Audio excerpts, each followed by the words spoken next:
మత్తయి 11:28 ప్రయాసపడి భారము మోసికొనుచున్న సమస్త జనులారా నా యొద్దకు రండి, నేను మీకు విశ్రాంతి కలుగజేతును.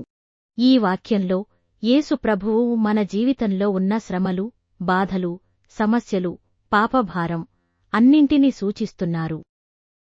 ప్రయాసపడి భారము మోసికొనుచున్నవారు అంటే కేవలం శారీరక అలసట కాదు, మనసులోని భయం, ఆందోళన, బాధ, నిరాశ కూడా.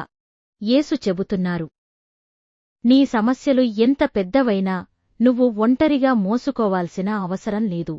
నన్ను ఆశ్రయించు, నేను నీకు శాంతి ఇస్తాను. చిన్న ప్రార్థన. ప్రభువా యేసయ్యా, నా భారములు, నా బాధలు నీకు అప్పగిస్తున్నాను. నన్ను శాంతితో నింపుము. ఆమేన్. ఈ వచనం మనందరి జీవితంలో నెరవేరనుగాక. ఆమేన్.